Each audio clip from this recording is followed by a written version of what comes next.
Acast powers the world's best podcasts. Here's a show that we recommend. Lies, exploitation, and the American dream turned nightmare. This is Big Sugar, a deep dive into the inner workings of the sugar industry. I'm Celeste Headley, and in a new podcast, I'm investigating a true crime story like no other about the men who risked their lives to cut sugarcane. In Big Sugar from iHeartMedia, Imagine Audio, and the teams at Weekday Fun and Novel, I'll unravel a decades-long fight to get justice. If they were right, then these workers were owed tens of millions of dollars in extra wages. Listen to Big Sugar wherever you get your podcasts. Acast helps creators launch, grow, and monetize their podcasts everywhere. Acast.com. Hello and welcome to Just Films and That with me, Josh Hallam. And me, Alice Oliver. This is the podcast where we talk about films that we think are underrated, underappreciated, or we just wanted to talk about them. We're also going to get stuck into some classic films that one of us maybe hasn't seen and maybe throw in some great guests along the way.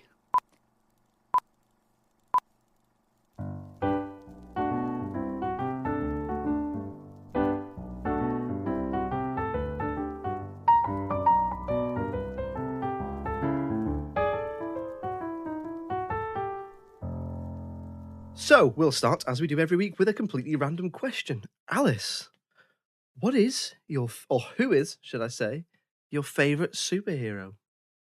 So I do always say Superman when presented with this question. This is mostly a nostalgia thing. So I loved the Superman films when I was younger, the ones with Christopher Reeves. I thought he was brilliant. And then I didn't really... I wasn't that exposed to many other superheroes. So for years and years, I was just like, well, Superman's the only superhero for me. But, I feel like that is possibly a bit of a boring answer because he is, debatably the most powerful. He is the Man of Steel and maybe one of the most popular. So I just feel like a bit lame when I say that because there are so many to pick from as well. And so many more with a more interesting powers. Like the Flash is obviously very interesting, being able to run very, very fast. And that's very cool. But no, because of Christopher Reeves and then because of Henry Cavill, who is brilliant Superman, I just tend to go with Superman. But I want to see more dark Superman content. I want to see Superman going insane. You know that bit at the end of Zack Snyder's Justice League where it's kind of a bit of a dystopic future and the Joker was there and they're sort of talking about how Superman went crazy because Lois Lane died. I want to see that. I want that film. Like the Injustice games. That's that. Is that what that is? Yeah, so here's another thing as well. So I have no comic book knowledge. I've never sort of delved that far into it. So my superhero knowledge in general is quite superficial. So who's yours? Well, so my guy's Batman. Yeah. So I love. Which iteration is your favorite? As in, which film set of films? Yeah. Which actor is the best Batman? Actor. I don't know. I mean, you're going to say live action, right? I can't say the cartoons. You can say whatever you want, Josh. There's no rules. In that case, it's Kevin Conroy because the games and the cartoons are the best representation of what I like as Batman. I do like Christian Bale, but then the voice just gets ridiculous by the end of it. By the end of it, it's like he's trying to see how far he can push it. I mean, I like loads of superheroes. I do, but Batman's my guy. And I know people might pull me up on this. I'm sorry. I know you're thinking he's not a superhero because he hasn't got any powers. It's my choice. I don't really care what you think. I think he is a superhero because not many other people could do what he does. If you're going to sit there and disrespect Batman to me, then we're going to fall out. So we'll move on to talking about this week's film, which is Terminator Salvation from 2009. So spoiler warning if you've not seen it. Alice, pretty interested to get into this one, if I'm honest. What's it about and why did you pick it?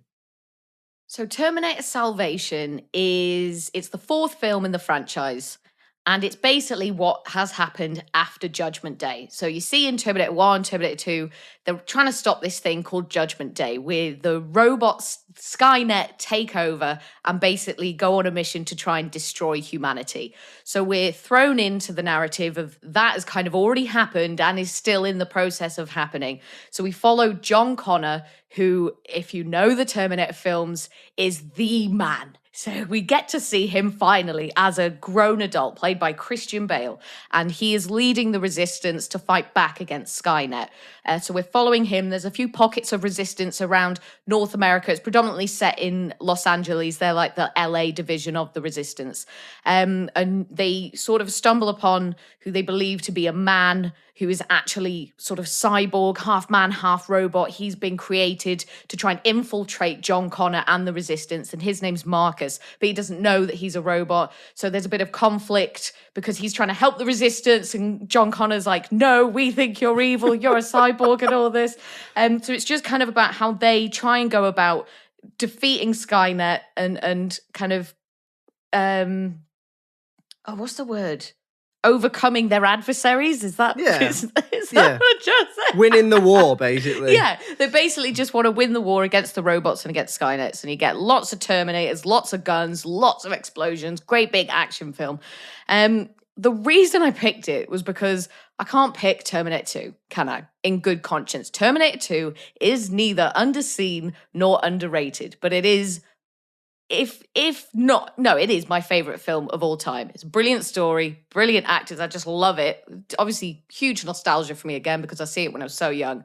So I couldn't, in good conscience, pick that. But maybe one day as like a film I just really wanted to talk about. So I thought Terminator Salvation, interesting, right? Because Terminator 1 was great. Terminator 2 was fantastic. And then Terminator 3 was a huge letdown for me. And I had really, high expectations. I was excited to see the sort of next step in the franchise, and I was massively disappointed. So then when Terminator Salvation came out, I was like, right, here we go. Is this just going to be, just the same tired old stuff? What are we going to get that's different? Is it going to be any good? And I had such low expectations that when I did go and see it, I was really impressed. But obviously, having low expectations, that can sort of do that to you or whatever.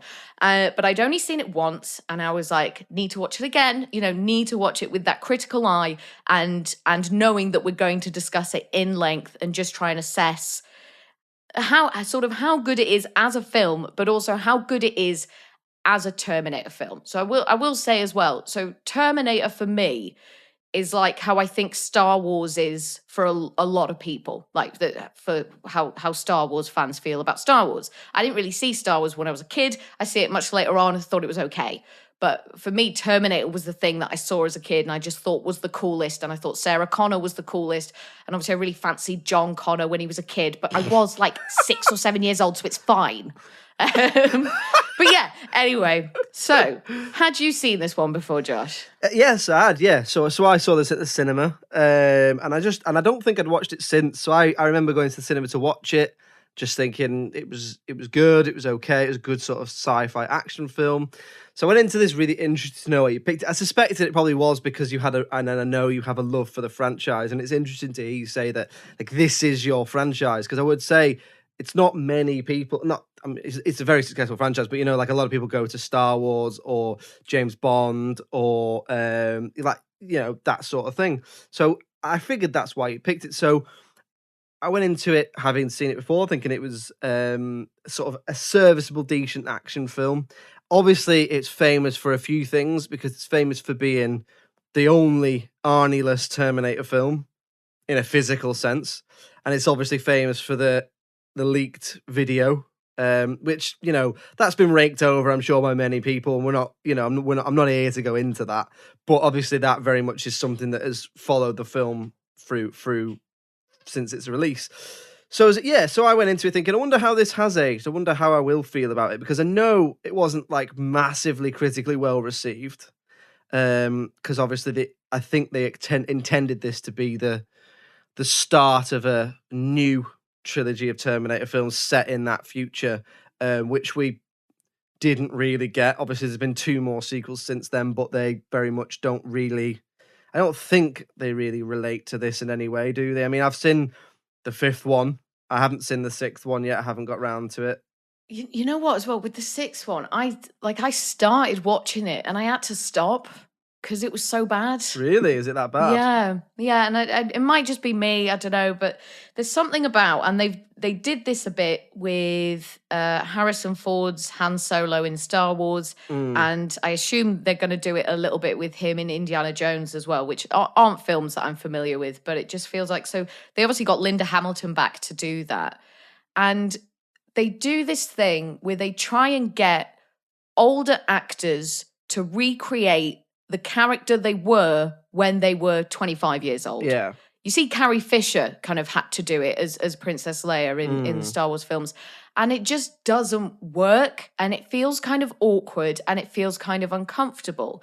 So instead of, going for this kind of, the wisdom and the experience of these older characters and leaning into the fact that they're old and just accepting that, hey, actors grow old too, sorry about that or whatever. They just try and recreate the kind of the spirit and the energy of when they were, in their 20s, in their 30s or whatever. For me, that just doesn't work. So yeah, I wasn't able to watch it all the way through. I didn't see the 5th one. I think is that Terminator Genesis? Yeah, I actually watched didn't see that one. I watched it after we watched this, just out of interest to see. Oh, did you? Oh, interesting. It was more just to see, like, where does it go from here? And it's okay. It's not, like, anything to write home about. But I know what you mean. I think it's that thing of they try and recapture that lightning in a bottle, a moment in time type thing. And it's just, sometimes it works a bit better. Like, I do think so I know you're not that familiar with the Star Wars films, but in The Force Awakens, I think it does work quite a bit with having Han Solo in it. But that's only because of what then they do with him. I think again, I'm not going to spoil anything if you've not seen The Force Awakens, but they give his character some closure to his story, and I think that's interesting. But anyway, we're not here to talk about that. We're here to talk about Terminator. So having watched it again, then what did you think? What did you like? I think on the whole, I was happy with it and I was impressed. So it's obviously very exciting to finally see the effects of Judgment Day, to finally see what exactly that means and to kind of get to know the enemy a bit more, because until that, it's a bit of a faceless enemy. Like you hear it's Skynet, it's these guys, then they're creating these chips and then they make robots and then they try to kill John Connor and all this. And you don't really have a full understanding of what all that means, of what all that looks like. And so in this, you get to see it. Like Judgment Day has happened and here is the fallout. And it is so unbelievably bleak. Like everything is destroyed. Like society, civilization is unrecognizable completely. Buildings have been destroyed. There is no vegetation. There is no wildlife. Everything is just awful. It's all just mechanical and it's fire and it's grey and it's dusty. Like the whole film is like it's grey. Like it's got a grey filter on it or something. Like it just... no colors are vivid, nothing, the contrast is just like so low and all this. So that had quite a big impact on me, I think. And it does a really good job at just really painting this incredibly bleak picture that then retroactively gives some credence to the first films, especially the first two. And it's like, oh God, this is what they're trying to stop. And you get many moments where John Connor is listening to a tape of his mum, Sarah Connor, just trying to kind of explain everything that's going on, explain why she did what she was doing, what his role in this whole thing is. And we see that in Terminator 1, at the end of Terminator 1, when Linda Hamilton's character is talking into a tape recorder. So it's quite nice to get that kind of bridge between the sort of timelines, I suppose. So yeah, just great to see kind of all that unfolding. Great to kind of understand sort of what Skynet is.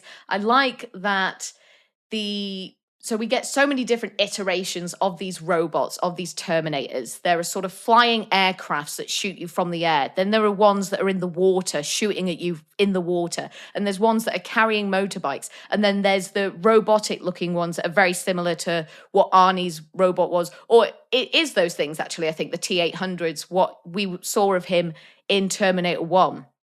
So it's interesting to see all them. They're all very uniform. They've all got that very just mechanical, just kind of the bare bones look of a robot. They've done away with all like the skin and the meat and the blood of it. It's like they don't care if they look like humans anymore. We're not trying to infiltrate, we're not trying to, sneakily, murder Sarah Connor in a nightclub and go unnoticed or whatever. They're just killing machines. Obviously, you get a bit of a difference with Marcus, who is this sort of human robot hybrid.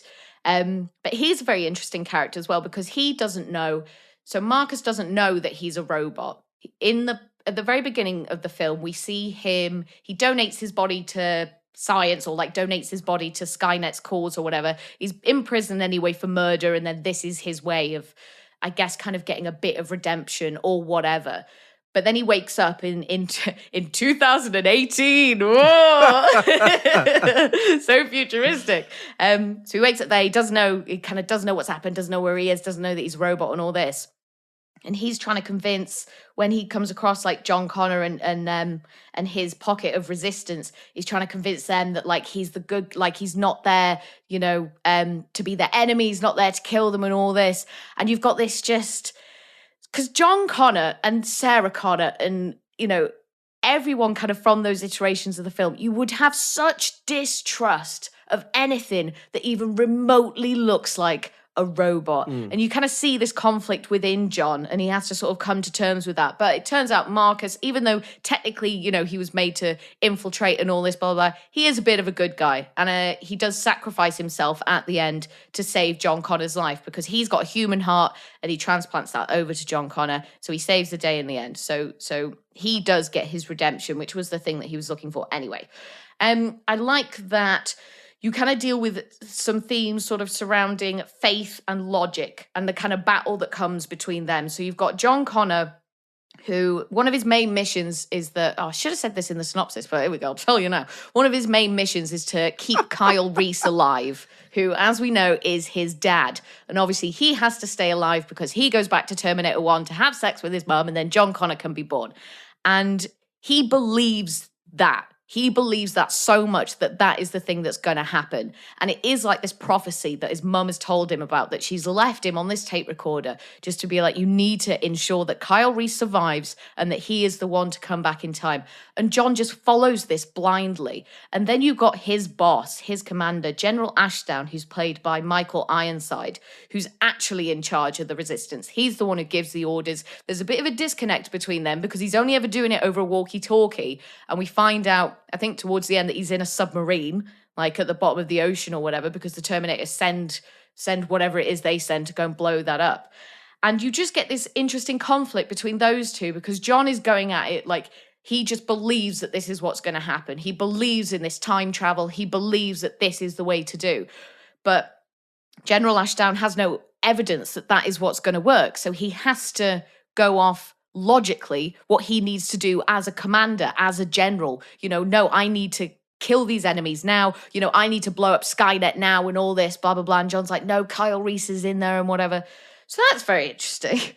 I'll calm down a bit now. I was like, going into this, I was like, have I got enough to say? And I'm like, yeah, actually, bloody hell, already said tons. Anyway, Josh, how did you feel about it? Seeing it second time, like me as well, which is interesting. How did you feel coming away from it? I know, went on not a as bit passionate there. as Christ. you. No, not as passionate as you. No, look, overall, I thought it was all right. I thought it was on the good side of all right, I think is how I would describe it. I think the main thing I took away from it is similar to what you were saying, which is it looks brilliant. I think it's quite an assault on the senses in points. It's very immersive action. You're right up in every action scene that happens, and it's pretty non-stop when it comes to action, really. There's not that many scenes of sort of just talking. There's a lot of just, go, go, go, go, go. I think the production design is brilliant. I really enjoyed all the different designs of the robots. I really enjoyed that bleak future that we get. I think it looks really cinematic. I think it's got quite an epic feel to it. Like it opens and it's one of the opening scenes is John Connor, and he's lighting up all these sort of dark shafts and underground caves and caverns with flares. And I think that looks really cinematic. And I know a lot of films that came out around this time get a lot of criticism because I think they all look quite similar. They all have like a bit of a grey sheen to them, a bit of a bleak sheen to them. And I get that criticism of some films, but this for me, it suits the future that it's showing you. So I don't think it's really fair to say that about this. Not that I've particularly heard that said about this film. I just know that around that time there was a lot of films that was like, oh, it's just a grey future, and there's just, you know, CGI fight at the end and all that sort of thing. I thought the music was great. I mean, Danny Elfman, you know, he's Mr. Consistent, one of the top composers. You know, you can't go wrong with Danny, can you? I mean, classic. Oh, it's iconic. Gives me goosebumps. Gives me goosebumps when I hear it. My one regret in life is that I could not see Terminator 2 in the cinema. I mean, I would have been one. Yeah, 1991 it came out. Yeah, I love some of the action sequences. Like I said, like if you mix sort of the action sequences combined with the production design, the sound editing, and some of the camera stuff, like I really enjoyed the scene where they get caught at the barn with some of the other sort of people who are just surviving, and then they make their escape as that big sort of grabby crane robot is picking people up, and then they're followed by the robot bikes on the van. Like I really enjoyed that because it goes quite.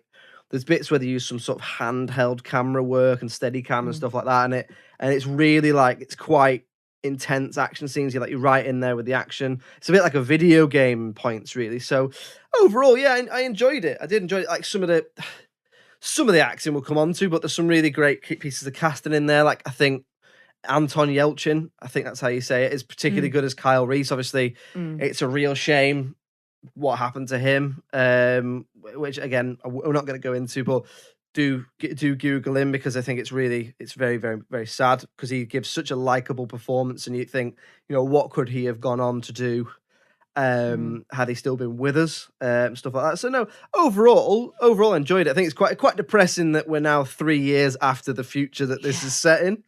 I was mad when that came out. It's like, what year is this? It's like 2018. Like, whoa. Yeah. And I'm the opposite, not the opposite end of the scale from you. I haven't seen that much of the Terminator films. I don't actually know if I've ever watched the first one start to finish. I've seen the second one. I think, you know, it is the template for how you make a blockbuster. But again, I don't actually know if I've ever watched Terminator 2 from start to finish, or if I've watched it in bits over the years and pieced it all together. Either way, you know, it is phenomenal, you know, as you've sort of said many times. I've seen the third one.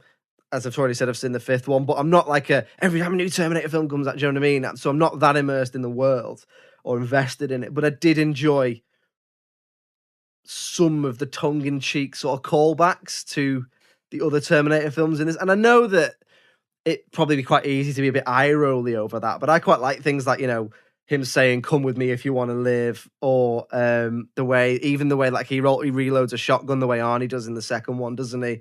Or even the fact that, and I get the most on the nose one is probably at the end where John Connor says, I'll be back. That was a bit. That one. Go on. Sorry, go on. No, I was going to say that one was a little bit like they've realised they've got to get that in there and they haven't quite figured it out. And it was a bit like, but I didn't mind it. You know, it's a wink and a nod, isn't it?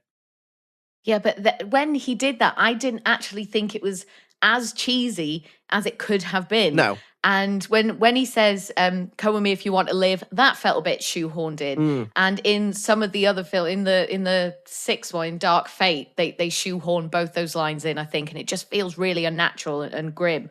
But no, because there are these Terminator tropes, aren't there? They're things that they just have to get into every film. A lot of it is, it's the music, motorbikes, I'll be back, come with me if you wanted to live, lava, sparks, metallic things like leather jackets, just sunglasses. Leather jackets. Oh, someone being naked and have to take clothes off someone else to get themselves dressed. You know, a man out of time. It had all the Terminator-y things. And even so, you know, obviously they've got to think about getting it in, but it didn't always feel that forced. And it did sort of work within the world that they've created. So I was happy about that because it could have gone really badly, I think. Well, I enjoyed the callbacks, but I also enjoyed things like, obviously I think that this had quite a difficult job, really, because the first three are all essentially time travel movies, and this is the only one I think with no time travel in it. So it's just essentially a futuristic sci-fi war film, isn't it?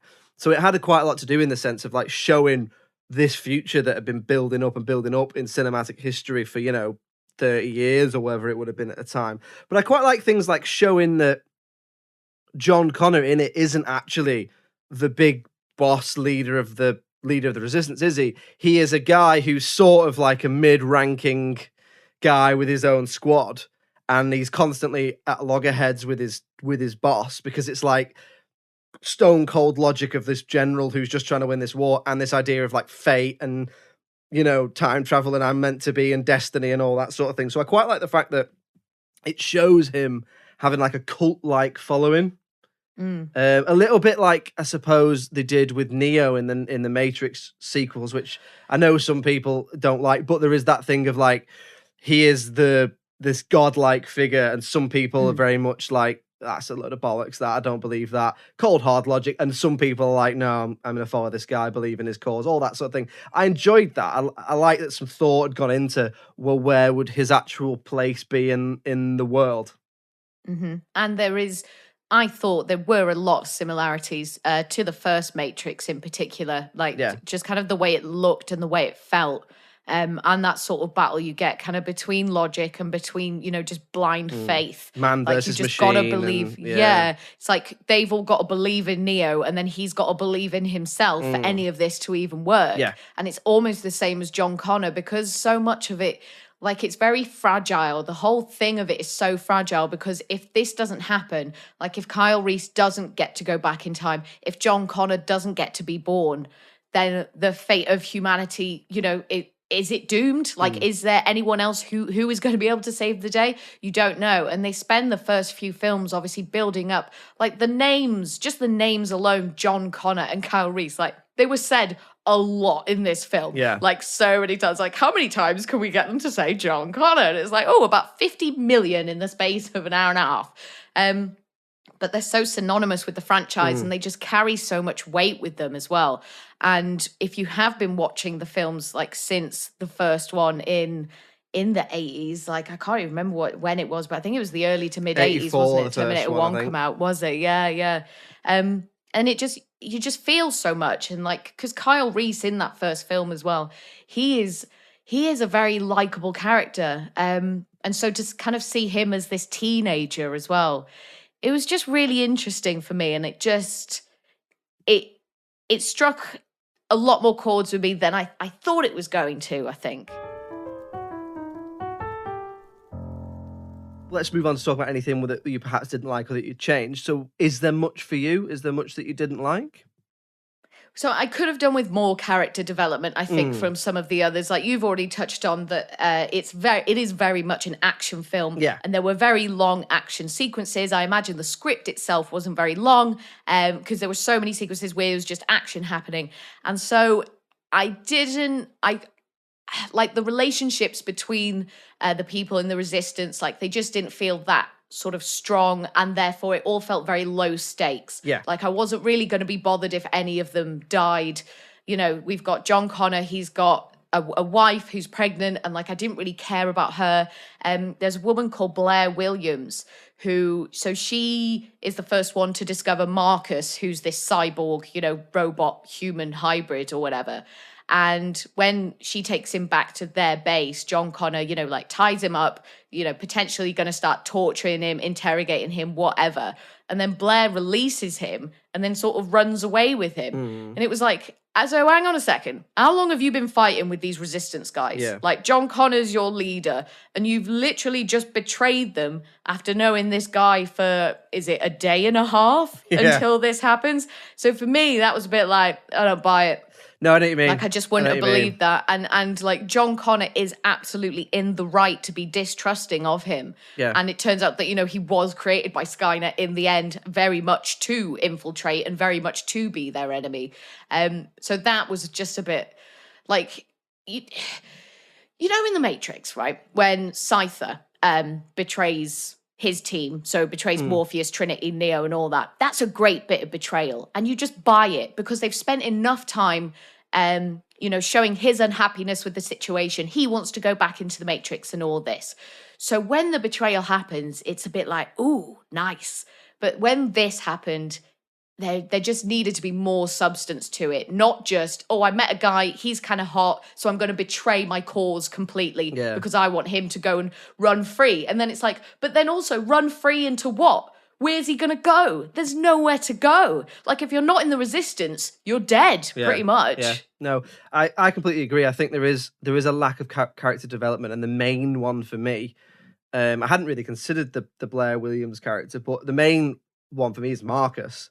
So I think it's almost like they couldn't decide whether it's a film about Marcus or a film about John Connor, and there's not really room in it for both. I think if they were going to do it, I wonder if actually it was meant to be about Marcus, and perhaps they beefed up the John Connor role because perhaps they got Christian Bale. And you got to bear in mind this time, Christian Bale was the hottest property in the world. I mean, he was Batman. He was fresh off The Dark Knight. He was huge. I mean, he still is, but he was proper leading man, buff, handsome Christian Bale at this point, not, Oscar winning, losing, gaining weight, proper serious actor Christian Bale.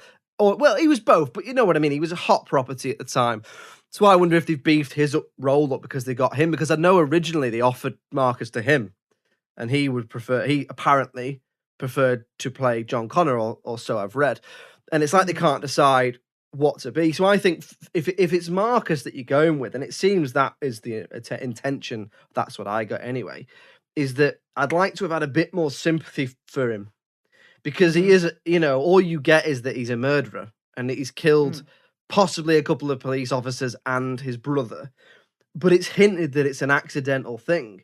So, you need to explain that, because I want to be able to feel sympathy for this guy that he's almost wrongfully accused, or some horrible thing has happened to him and he's ended up being accused of something that he didn't do. And if that's the case, give me a little scene at the beginning of him, doing something going wrong and him then getting convicted of this crime that he didn't really commit, something like that. But actually, you just get him being an almost remorseless killer who donates his body to science. And it's a bit, well, why should I give a shit that you're unhappy that you've been turned into a robot? I don't, And I think a little bit more of that would have been good. I'm not going to lie. Look, I'm not in the business of criticizing actors, but his accent isn't great. It does slip into Australian at times. It's weird with Sam Worthington, because he was like the biggest film star in the world for 18 months. And like, where is he? I don't understand what happened. I mean, he's in Avatar. I believe there's some Avatar sequels coming out. Either 2, 3, 400,000 Avatar sequels. I don't know. Apparently we've got loads coming. Cameron again. Yeah. Apparently we've got loads coming and he's going to be in them. So maybe, I don't know, maybe he'll come back into the limelight. But yeah, so I did think I completely agree with you. There's a little bit of lack of character development. I think there are points where it's a little hard to follow, whether that's because I don't know if you can enjoy this without having seen the others. Now, obviously it's part of a franchise, but I do think when you're making films in a franchise, you should really be able to enjoy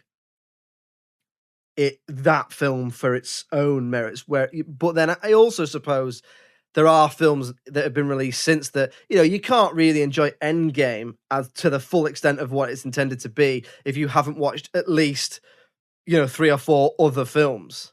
So I do understand that it's part of a franchise. It's made for the fans of that franchise. So maybe I'm talking absolute bollocks when it comes to that. But I do think there's probably some things that you wouldn't necessarily be able to follow if you hadn't watched at least the second Terminator film. And the gravitas of the names Kyle Reese and John Connor are because of what has happened in the previous films. Like you said that about Endgame. Like, you could watch Endgame and appreciate it visually. Yeah. Like, visually it's very spectacular, but you wouldn't be involved in all the nuances of the characters and the relationships and, the films of character development and relationship development that went on there.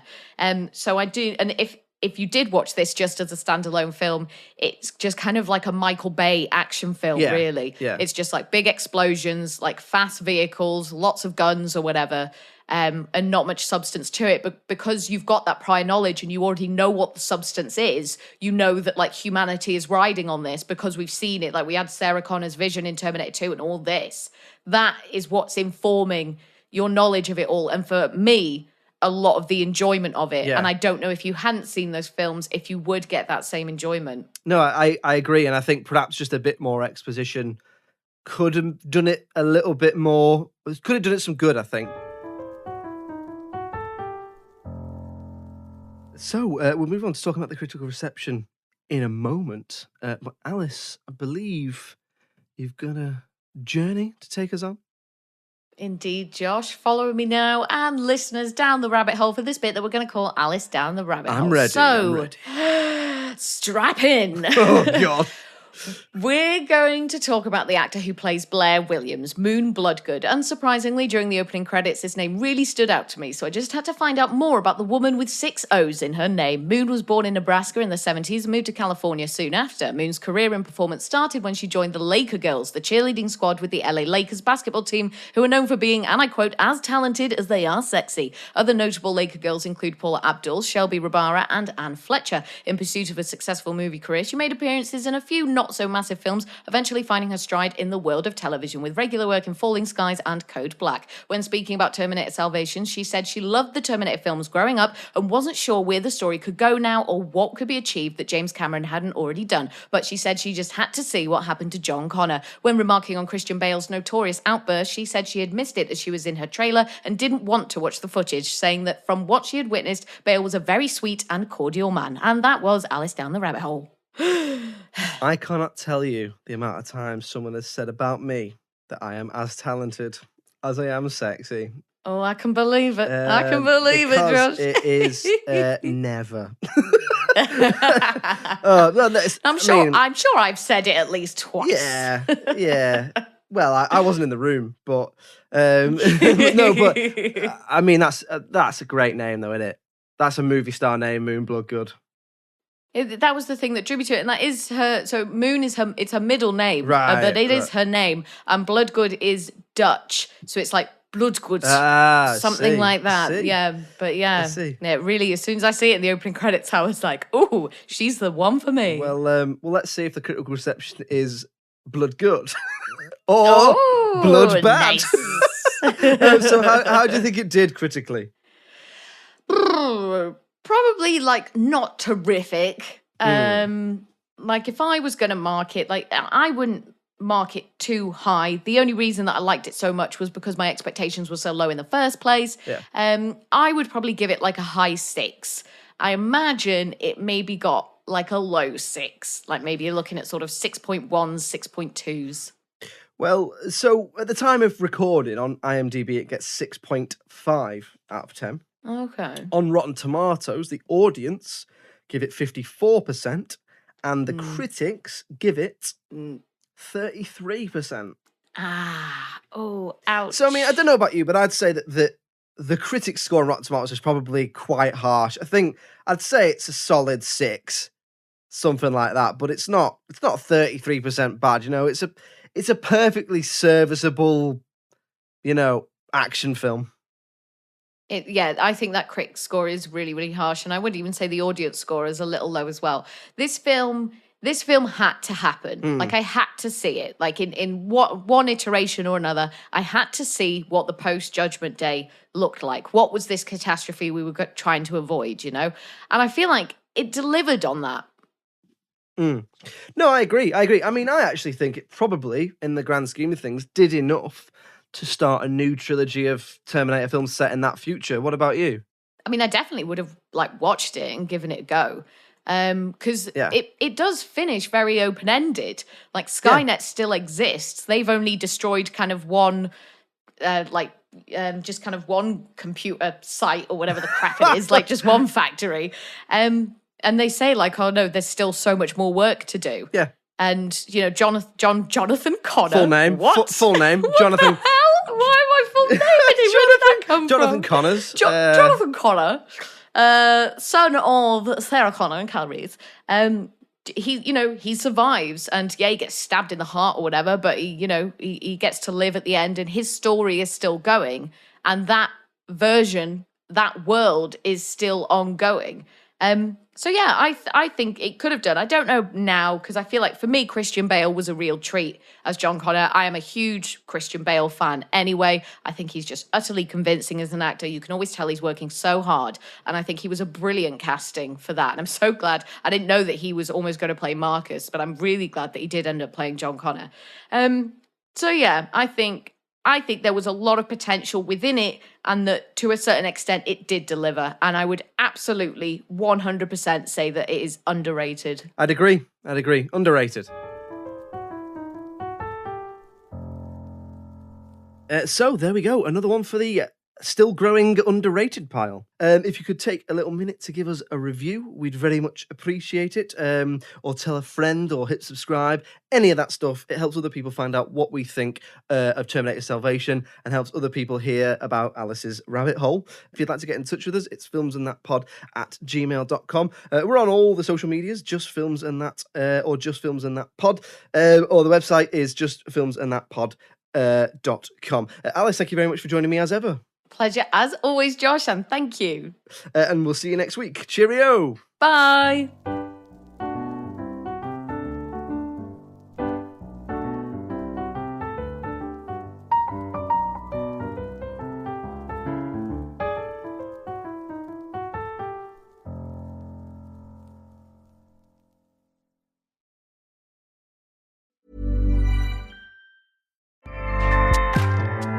Acast powers the world's best podcasts. Here's a show that we recommend.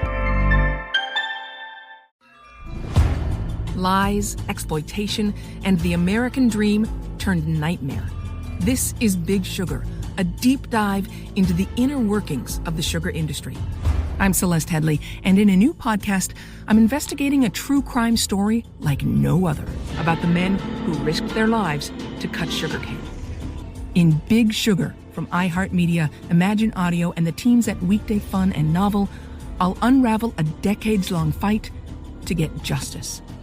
If they were right, then these workers were owed tens of millions of dollars in extra wages. Listen to Big Sugar wherever you get your podcasts. Acast helps creators launch, grow, and monetize their podcasts everywhere. Acast.com.